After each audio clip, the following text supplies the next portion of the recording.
Trump asserts authority over Netanyahu as renewed hostilities threaten to derail high-stakes diplomacy with Iran.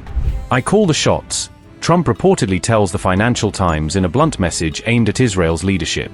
Trump insists Netanyahu will have no choice but to accept any US brokered agreement with Tehran. The White House signals it will not allow regional escalation to sink ongoing negotiations with Iran.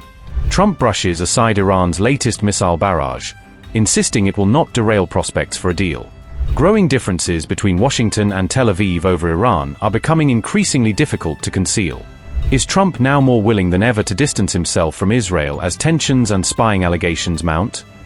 Donald Trump said Iran's latest missile attack would not derail ongoing U.S. Iran negotiations, according to an interview with the Financial Times. The attack wouldn't have any impact on a deal, Trump told the Financial Times during a telephone interview. Trump also said Israeli Prime Minister Benjamin Netanyahu would have no choice but to accept any agreement brokered by Washington.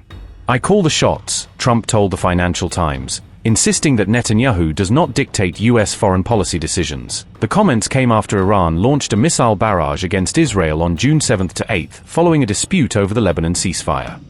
Donald Trump said, and I quote, "We'll see how it ends up. But the missile strikes on Israel, were attacks that did not kick at all.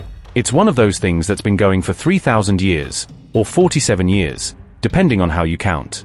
The deal may make it on its own merit, or not, but this will not have any effect on it." Unlike some of his earlier remarks, Trump stopped short of predicting that a breakthrough with Iran was imminent. "I think the deal is going on," Trump said, while cautioning that developments were still unfolding. Donald Trump said, and I quote, "It means one of two things. Number one, it would mean that possibly we would go in and take care of the rest of the place that we didn't take care of militarily. Or it would just mean that we would keep the blockade on Iran. Because the blockade has been probably more powerful than any attack that was ever made on that country." Unquote. The Financial Times interview followed reports of growing tensions between Trump and Netanyahu over regional policy. Axios previously reported a heated phone call in which Trump sharply criticized the Israeli leader. Trump later confirmed that the call took place and did not dispute reports describing the exchange as confrontational. The U.S. president has also faced difficulties in forcing the Israel-Lebanon ceasefire that his administration helped broker.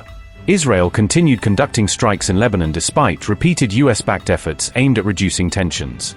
Iran said its latest missile attacks were carried out in response to an Israeli strike conducted in Beirut.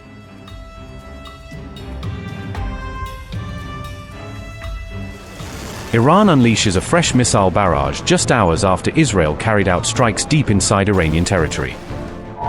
The IDF activates nationwide alerts after detecting a second wave of incoming missiles from Iran. Air raid sirens were heard across Jerusalem, Beersheba, and the area around Ben Gurion Airport. Millions of Israelis forced into shelters as the latest round of attacks unfolded. The missile assault comes only hours after Israeli forces targeted sites inside Iran. The IRGC describes the barrage as retaliation for Israeli attacks on Iranian radar facilities. Iran claims the operation targeted the Nevatim and Tel Nof air bases used by the Israeli military.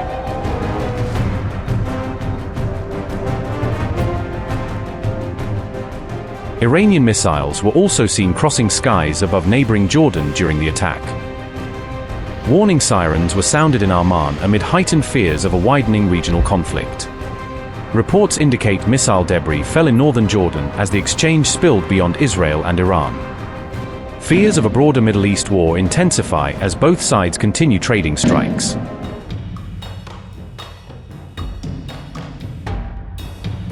The Pentagon has reportedly grown increasingly concerned about Israeli espionage efforts inside the United States.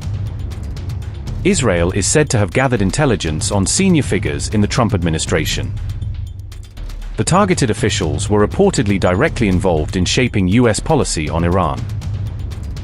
According to reports, Israel allegedly targeted Steve Witkoff and senior Pentagon officials. Top Pentagon officials Elbridge Colby and Michael Domino were among those reportedly targeted. Israel reportedly sought to learn Washington's position in negotiations with Tehran.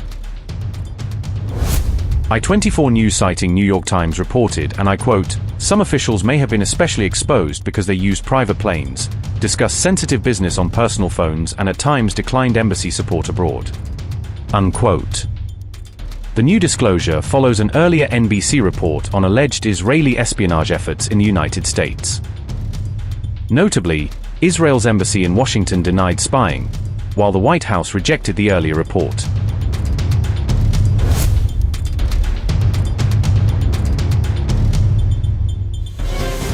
U.S.-Israel tensions deepened after NBC reported new Pentagon concerns regarding alleged Israeli intelligence activities. NBC cited current and former U.S. officials who said those concerns emerged within the U.S. government in recent weeks. The report said the Defense Intelligence Agency raised Israel's threat level assessment to critical in an internal review. Officials told NBC the assessment reflected concerns over what they described as aggressive Israeli intelligence activity. The concerns reportedly centered on efforts to learn more about President Trump's plans and strategy for the Middle East. NBC said U.S. officials believed Israel was seeking greater insight into internal policy discussions and deliberations. The internal assessment was said to include concerns about both human intelligence and technical espionage risks.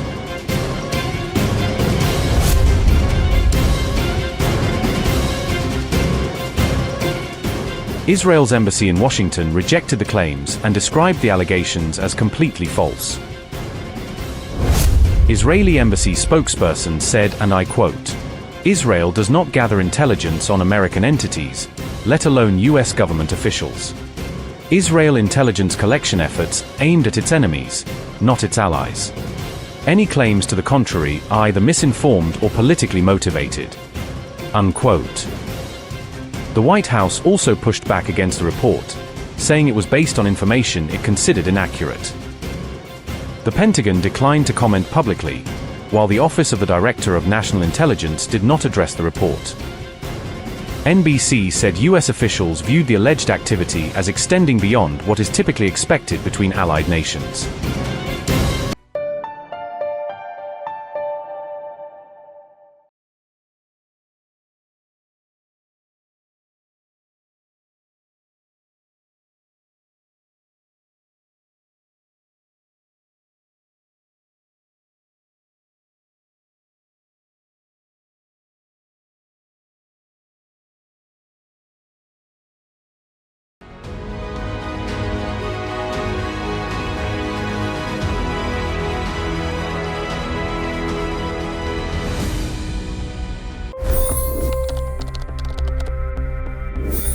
$25 crore गरीब गरीबी को परास्त करके बाहर निकले।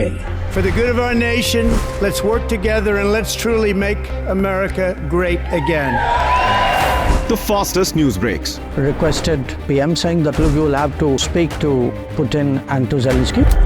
The biggest newsmakers. The relationship with India is probably the most important bilateral relationship the U.S. will have for the rest of this century. The capital delivered quite an election result today. Expert analysis. The million-dollar question today is how to stop this dance of death. Ground reports. I'm standing at the crossroad of the Kumbh Mela. Behind me are more than 100 entry guards. Long-form interviews. Exclusionary politics is reflected in Manipur case as well. You don't bother because this is a small state. Deep dive into burning issues. It's often said DRC could be the richest country in the whole world. It's because of what sits underneath. Why exactly did the US topple the Sheikh Hasina government? HD videos. We don't just break news, we break it down.